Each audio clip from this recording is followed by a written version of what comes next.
Pessoal, vamos começar porque o nosso tempo não é tanto assim e tem bastante conteúdo para ser explorado. Tudo bem?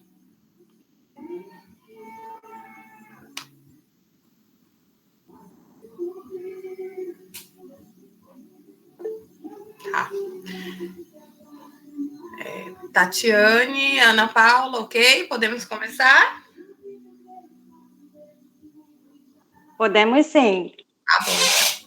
Primeiro eu vou fazer uma apresentação, né? Eu sou a professora Grace Pires Aguiar, eu sou pedagoga, sou especialista em educação especial inclusiva, em educação infantil, gestão escolar integrada, psicopedagogia. Estou fazendo um doutorado em educação na Argentina. Atualmente eu trabalho como professora pelo Instituto Ato Instituto Educacional, e também como professora de educação infantil aqui no meu município de Bertioga, São Paulo.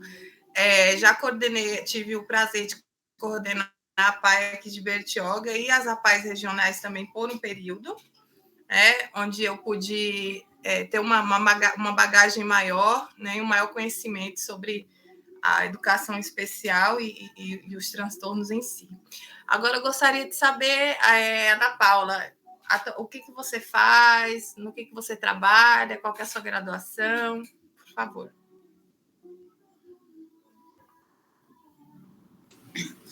Olá, eu fiz pedagogia, no momento não estou trabalhando, é tudo assim, professora?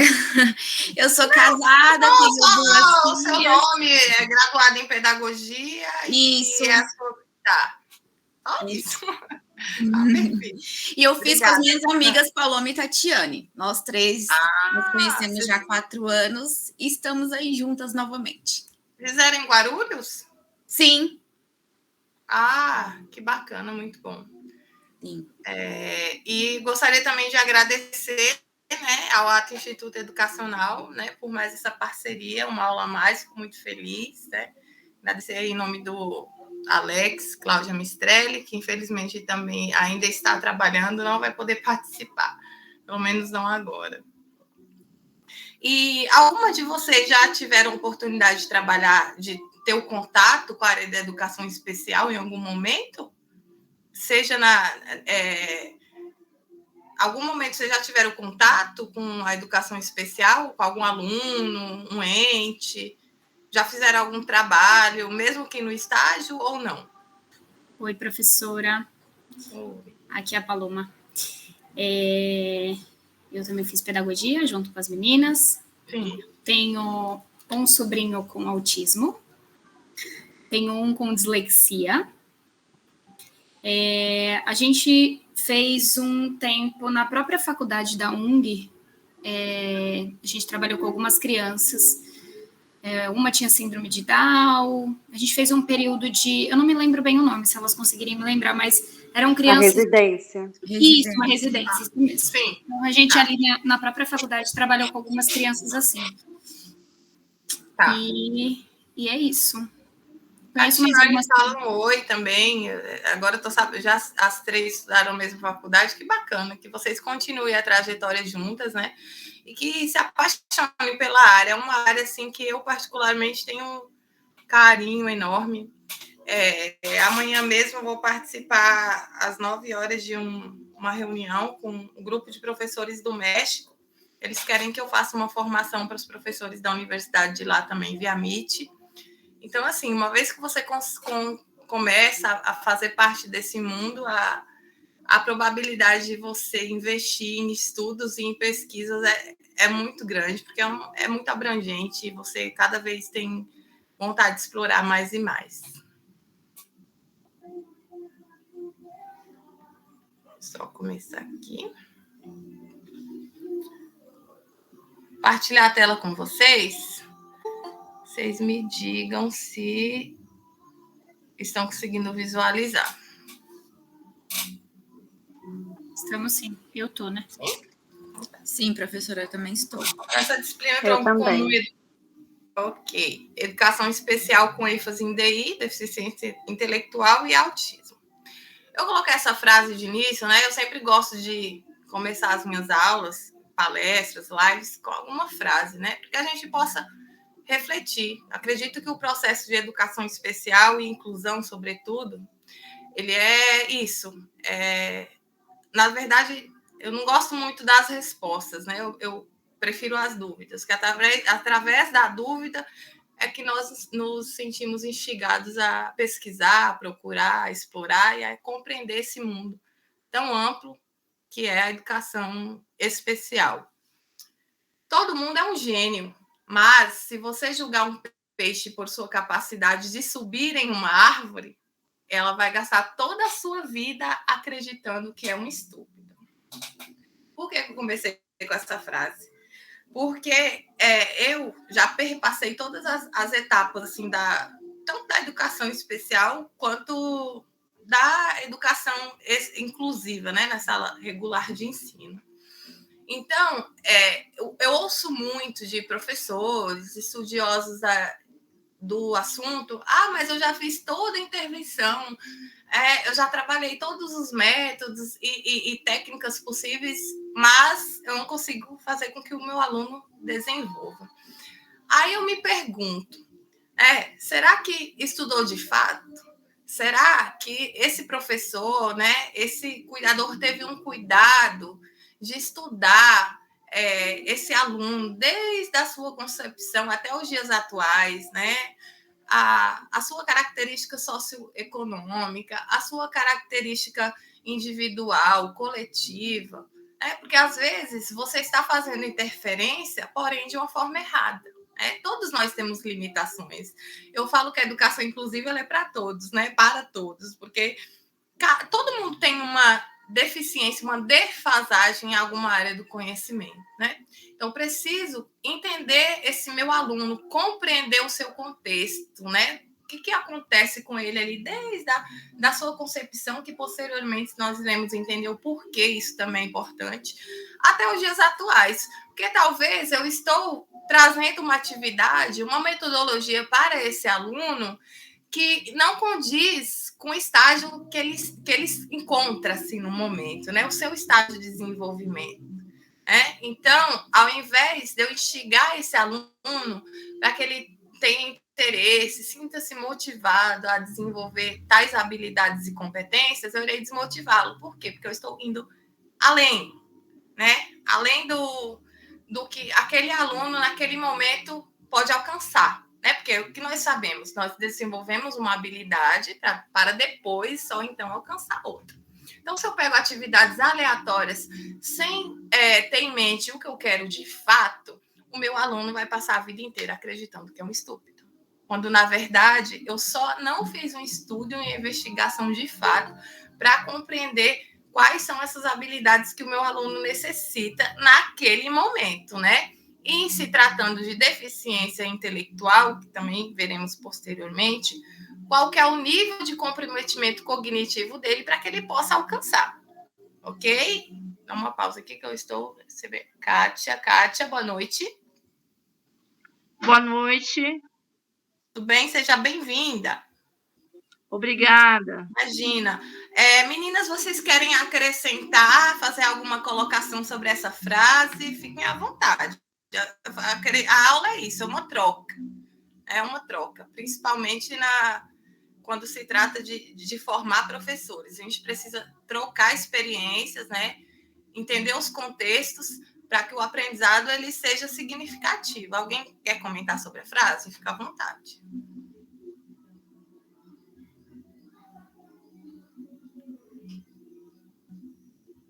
Não?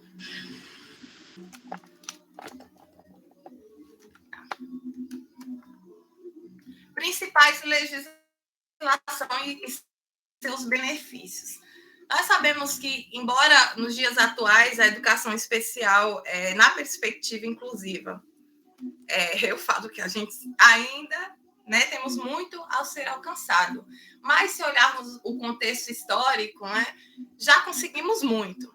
Acredito que o que falta nesse momento, analisando o contexto, mais ainda do que a legislação, é fazer valer desses direitos, né? E fazer com que as pessoas, a sociedade em geral, sobretudo os pais, os responsáveis por essas pessoas com deficiência, compreenderem quais são esses direitos, né? Uma vez que eu não compreendo, eu não sei onde buscar, não sei a que recorrer, né?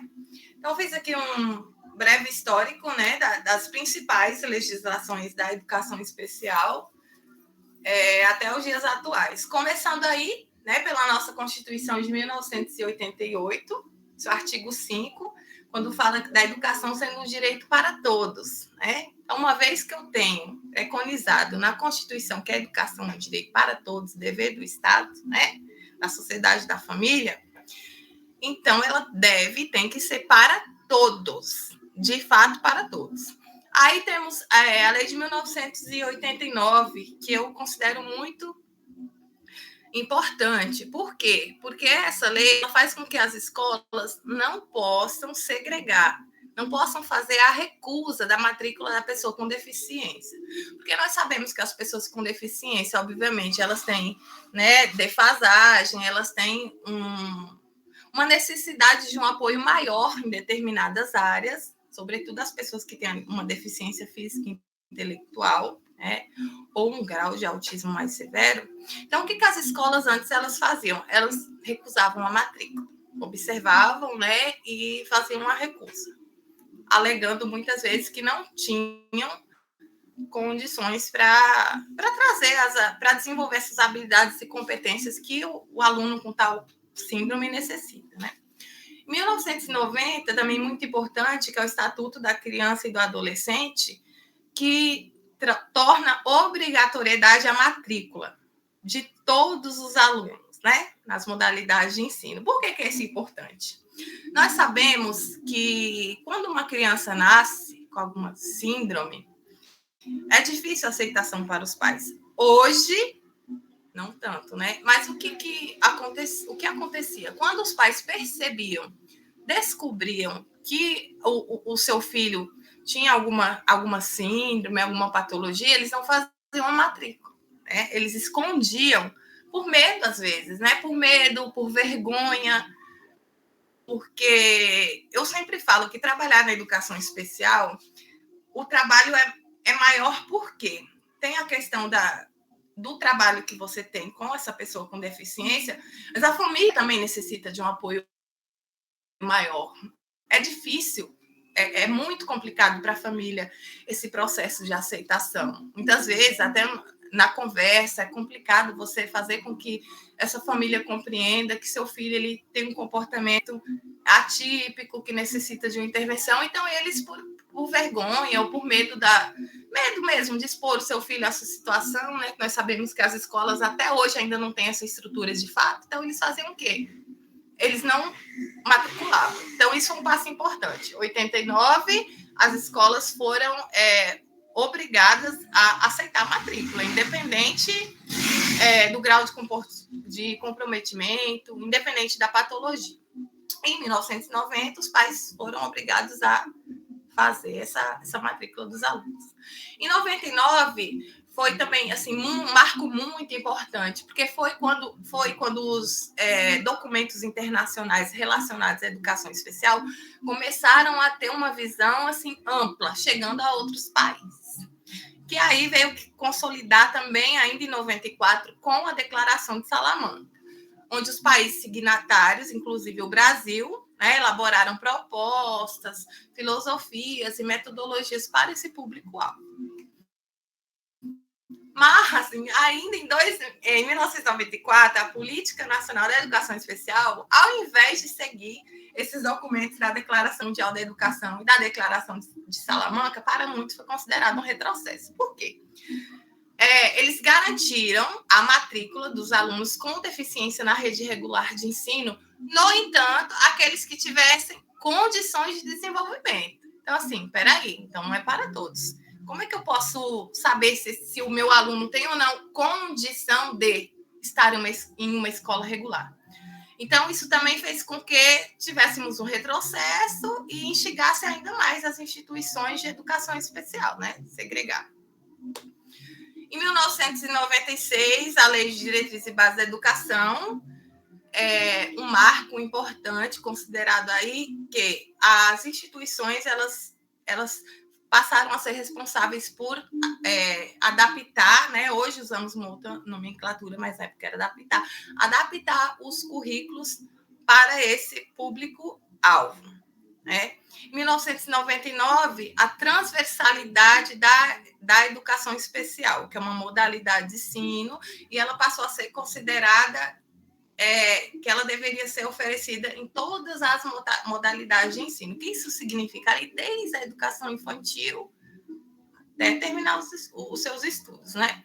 Diretrizes nacionais para a educação especial na educação básica, muito importante, porque exatamente, né, nesse documento de 2001, foi onde passou a ser oferecido o complemento ou suplemento a esses alunos com necessidade educacional especial, né? Hoje, com deficiência, a nomenclatura. Isso, complemento ou suplemento, o que significa? Eu posso tirar o meu aluno da sala regular de ensino para uma atividade diferenciada? Não. O atendimento, ele deve ocorrer no contraturno. Uma vez que eu tiro, né, para fazer essa complementação ou suplementação, estou fazendo a exclusão. Deve ser oferecido, tem que ser oferecido, porém, como complemento ou suplemento.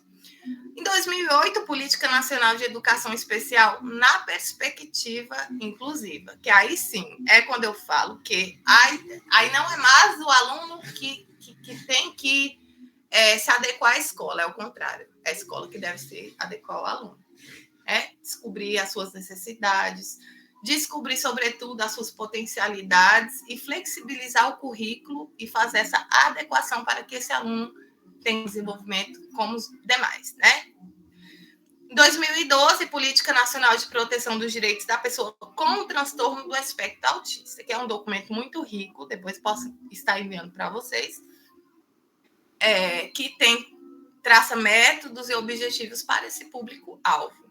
Em 2006, a nossa LBI, né, que é o documento mais importante que nós temos hoje relacionado à educação especial inclusiva, que é a Lei Brasileira de Inclusão, que estabelece normas e diretrizes especificamente para esse público-alvo. Alguém quer fazer algum comentário, tiver alguma dúvida? Eu posso continuar? Pode continuar, professora. Tá tranquilo. Ok. O que é a educação especial?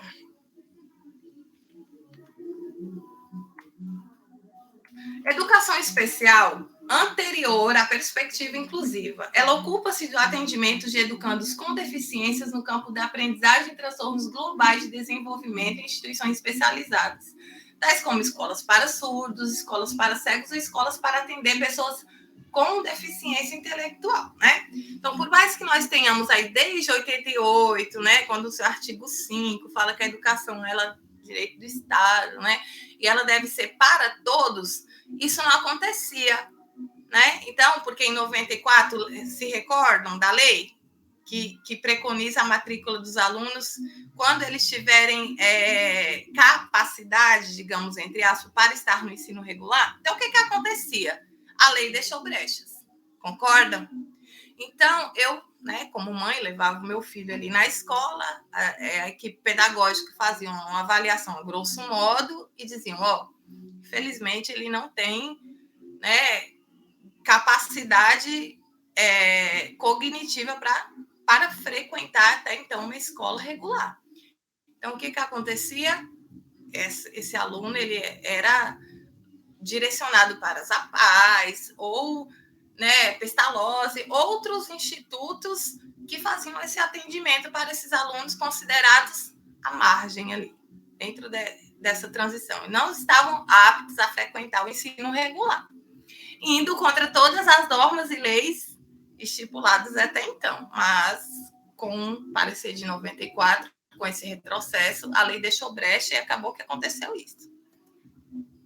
Na perspectiva inclusiva, é um processo em que se amplia a inclusão de todos os estudantes com deficiência em escolas de ensino regular, Refere-se o quê? À reestruturação da cultura, da prática e das políticas vivenciadas nas escolas, de modo que essas respondam às diversidades do aluno. E aí eu deixo o questionamento. Por quê? Como eu disse, eu coordenei a PAI por um bom tempo, tem alguns projetos relacionados à educação especial, e a pandemia, né, deixou isso muito bem evidenciado, que nós não estamos vivendo a perspectiva inclusiva. Na verdade, nós vivemos a perspectiva inclusiva no papel, mas na prática, quem já teve a oportunidade de frequentar uma escola regular, pode perceber que o aluno está inserido, mas ele não está incluído, né? Só que na teoria, a educação inclusiva deve ser isso, reestruturar a cultura, as práticas vivenciadas. Porque nós sabemos que as práticas pedagógicas atuais, elas não são inclusivas para nenhum aluno. Isso ficou muito evidente para mim na pandemia. Porque eu tinha 3 alunos com algum tipo de deficiência e foram os que mais sofreram, foram os que mais tiveram, como que eu posso dizer, um retrocesso no seu processo de ensino-aprendizagem, que eu pude perceber quando as aulas voltaram presencialmente. Isso se torna evidente que a escola não é diversa, a escola não vivencia a cultura, a escola não coloca em prática as políticas educacionais na perspectiva inclusiva. A criança está incluída, ela é um número, mas ela não faz parte do processo inclusivo de fato. Alguém quer fazer uma colocação referente a isso? A gente vivenciou isso bastante, professora, com esse meu sobrinho que eu te falei, que é autista, porque ele sofreu absurdamente. Agora, na pandemia, né? Isso, na pandemia. Não, e eu vou mais além. Quem está falando, desculpa, porque eu tenho que... Paloma, eu vou mais além. Talvez seu sobrinho já tenha sofrido antes, só que você, enquanto tia, enquanto, né, os responsáveis legais pelo seu sobrinho, só tiveram a oportunidade de perceber essa diferenciação e essa segregação agora. Por quê? Porque vocês começaram a fazer parte desse processo de integração, de troca, de conhecimento, compreende? Sim, é isso mesmo. Quem garante que antes, no ambiente escolar, ele já não havia sofrendo, né, tais descasos, né, tais descuidos, tais faltas de acreditar no potencial de cada um? Se a escola cumprisse o seu papel de fato, como deve ser, não teria tido, né, sofrimento, entre aspas, digamos assim. Por quê? A educação especial ela é um elo, ela é uma rede de proteção, né, que envolve equipe médica, que envolve equipe pedagógica, que envolve o professor ali da sala regular de ensino, que envolve o AE. Então, eu sempre falo que é uma corrente, digamos que é uma corrente. Quando um elo está fora do lugar, compromete o todo. Então, já era assim, Paloma. Só que o problema é que você só ficou evidente para a família agora. Por quê? Porque os professores não sabiam o que fazer. A verdade é essa. E agora? Como que eu flexibilizo? Como que eu faço uma aula para um aluno que tem deficiência intelectual? Como que eu faço uma aula para um autista que tem a deficiência intelectual, às vezes, associada? Porque o professor não sabe lidar. A verdade é essa. Nós temos leis muito bonitas, muito eficazes em si, mas que na prática não são executadas, não são vivenciadas. Isso ficou evidente para as famílias agora, mas isso já vem acontecendo há muito tempo, só que ficava camuflada. Ok? Ok. Qual o público-alvo da educação especial? Porque nós temos muito questionamento em relação a isso, né? Que as pessoas, às vezes, confundem ali as questões da psicopedagogia com a educação especial, que é um pouco diferente, né?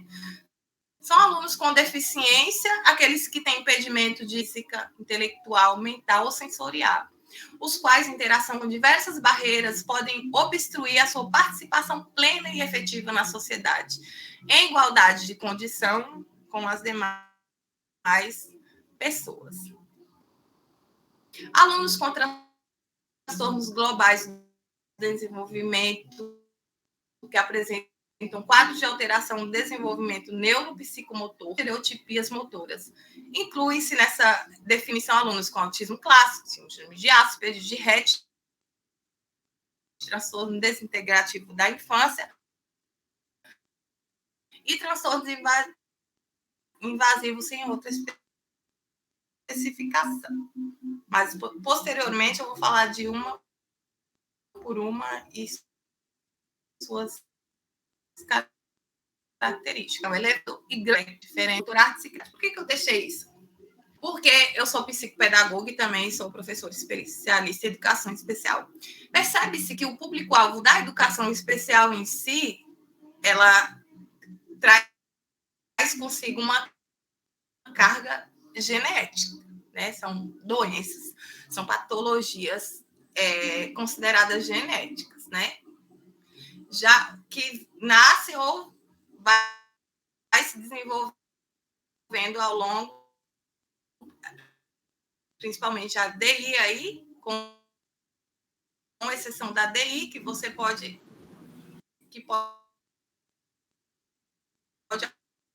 ocorrer ao longo. As questões ali da psicologia são questões pedagógicas em si, do contexto, é um pouco diferente.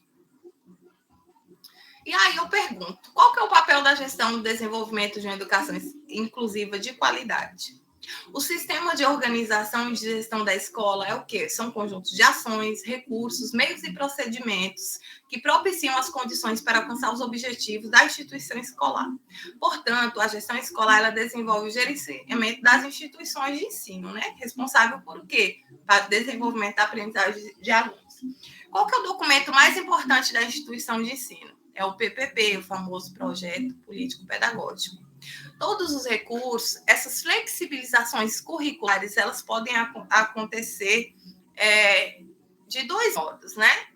Que são as de alta complexidade, que dependem o quê? Da gestão, né? São recursos, os materiais pedagógicos ali, softwares, recursos que têm um valor um pouco mais elevado, que precisam vir, né, do governo federal ou do próprio município, mas, enfim, deve estar contemplado no PPP, dentro dos seus objetivos, como escola inclusiva, dentro dos seus recursos, e aqueles de um valor menor, né, que é de baixa complexidade, que são essas flexibilizações que o próprio professor acaba realizando ali dentro da sua sala regular. Então, quando a gestão ela não entende, ela não compreende sobre a educação especial inclusiva, compromete todo o trabalho. Por quê? O diretor, né, o diretor principalmente, ele é responsável por ir atrás desses recursos, né? Tem verbas específicas para cada coisa dentro da gestão escolar. Assim, o dinheiro que é para comprar determinada coisa, não pode, para a reforma, por exemplo, não pode ser usada para recurso pedagógico. Mas, para que eu consiga tais recursos, eu preciso ter conhecimento de onde buscar, como argumentar e como fundamentar. Através do PPP, né? Buscando o quê? Uma escola inclusiva, com aceitação de todos, com a participação do coletivo. Eu preciso que esse meu PPP seja coletivo de fato, porque, infelizmente, o PPP ou deveria ser a identidade da escola. Mas o que acontece? Quem aqui já viu a comunidade ser chamada para participar da descrição ali, da formação do PPP de fato? Se alguém, por favor, já tiver visto uma escola que abre as portas e fala, olha, tal dia nós vamos discutir sobre o PPP da escola, sobre a nossa missão. Alguém já viu? Porque para mim seria até interessante, porque eu já trabalhei em diversas escolas e eu não vejo isso, eu vejo muito fechado. Participa ali o pessoal que faz parte da PM, 1 ou 2 professores, na verdade o documento já vem pronto e acaba sendo aquilo que a diretoria, que a gestão já trouxe estipulado, então a gente acaba não conseguindo cobrar e acrescentar de fato o que necessita. Professor, isso daí eu sempre tive dúvida mesmo, porque eu também nunca, de alguém falar e também nunca vi, né, ninguém sendo chamado. Sim, porque é um documento, né, de uma educação básica, tem a Base Comum Nacional Curricular, que é isso? É garantir que todos os... Como nós somos um país, né, continental, em termos de área, a Base Comum Nacional Curricular nada mais é do que colocar um parâmetro para equiparar, né? Não deixar, por exemplo, que alguém aqui que mora em São Paulo tem uma disparidade de conhecimento pedagógico tão grande quanto que alguém que mora no Nordeste. Right? Então, essa base é comum a todos, mas a escola tem autonomia dentro do seu PPP para poder fazer essas adaptações de acordo com a sua comunidade escolar. Então, quando eu não tenho uma gestão democrática, de fato, a educação inclusiva começa a dar errado aí. Compreende? Porque às vezes o diretor não sabe nem o que pedir.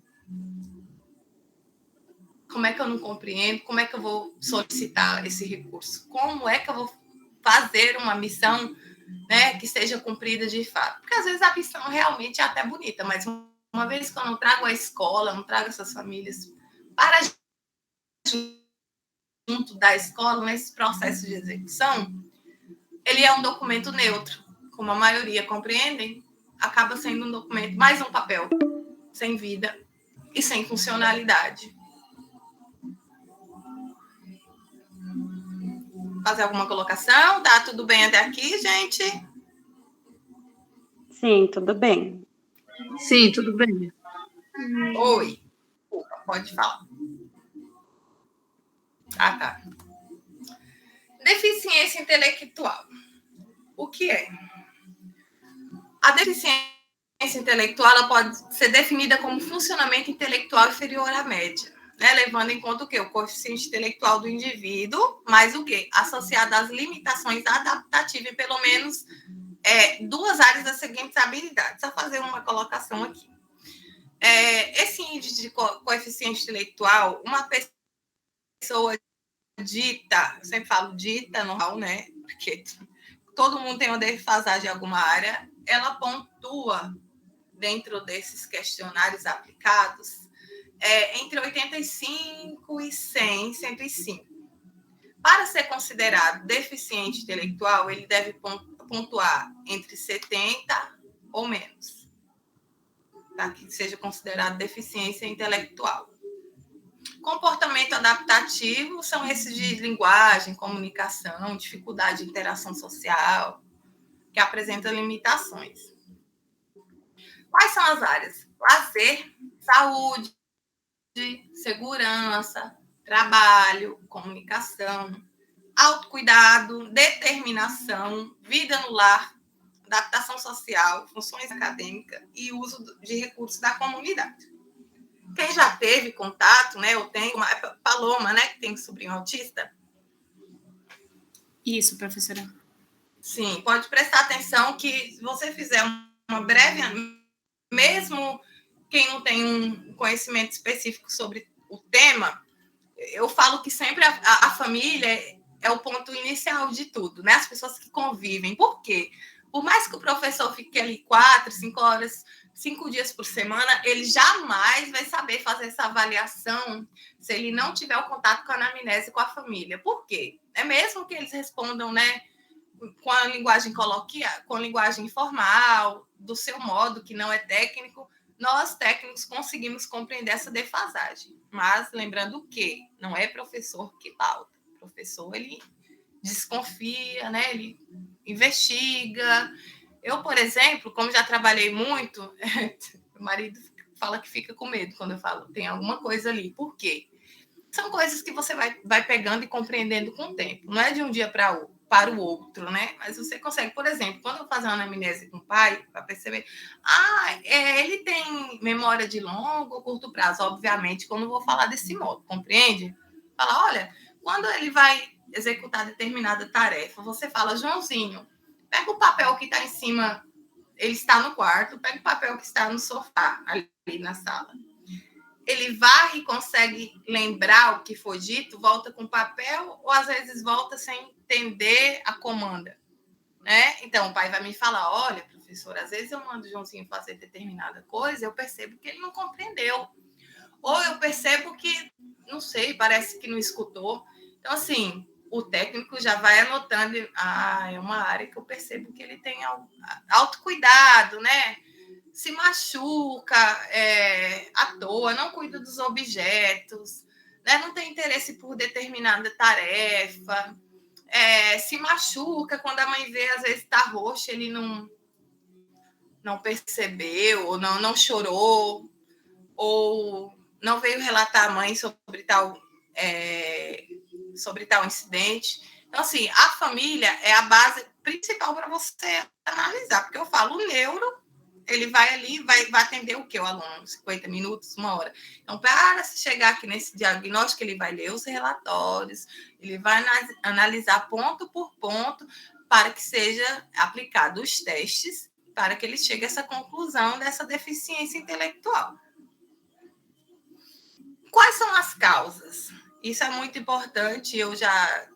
Vários pais já vieram questionar comigo, perguntar, porque, infelizmente, a família muitas vezes se sente culpada, né? Culpada, triste, porque eu sempre falo que, às vezes, as pessoas idealizam, florescem uma coisa da educação especial, gente, que, infelizmente, para a família não é assim.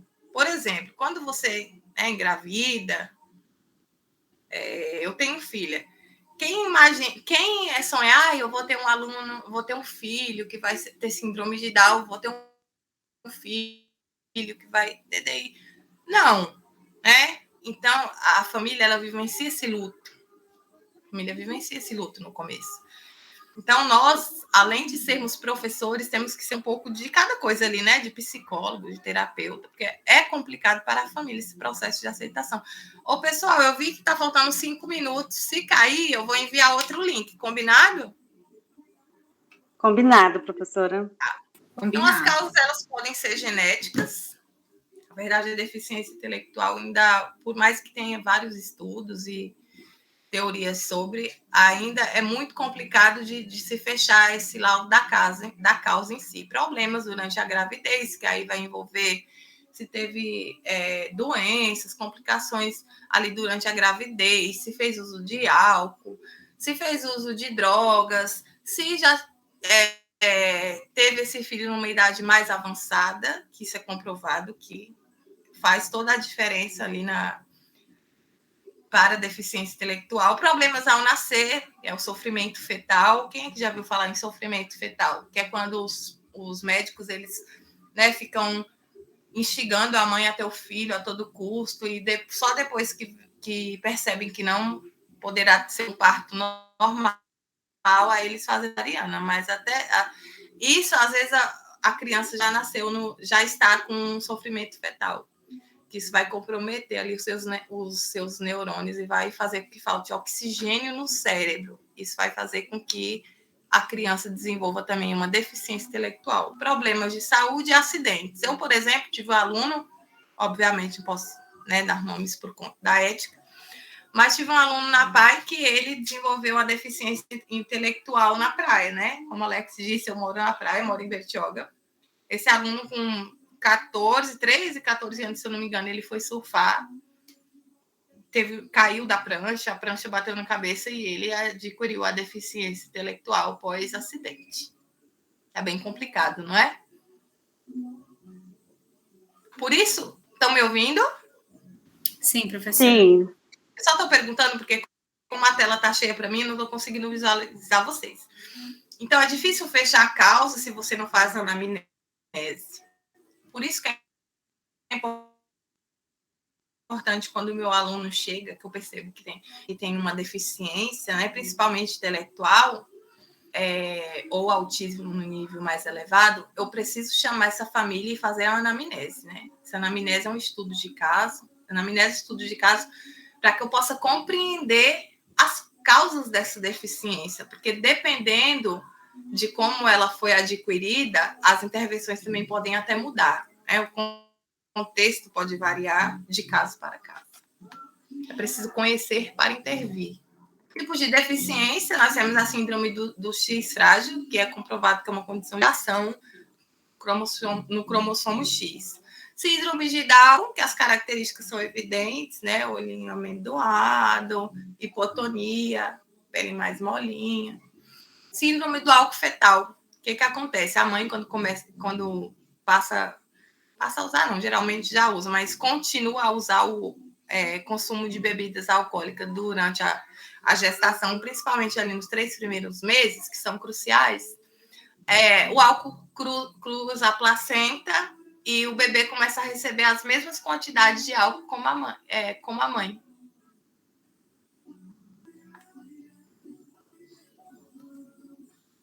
Quais são as características? Limitações significativas no funcionamento intelectual, no comportamento adaptativo. O comportamento adaptativo nada mais é do que a comunicação mais lenta, tem a tendência a se isolar. Por quê? Porque nós sabemos que as pessoas com deficiência intelectual são mais infantilizadas. A idade biológica não condiz com a cronológica. Então, ela não consegue manter o diálogo com a criança da mesma idade. Então, por conta disso, desencadeia um problema no comportamento adaptativo. Não consegue manter a mesma conversa com o mesmo grupo da mesma idade, a tendência é se isolar por conta disso. Não consegue jogar os mesmos jogos, porque a deficiência intelectual ela tem dificuldade na abstração de conceito, principalmente, né? Precisa do concreto. Nós sabemos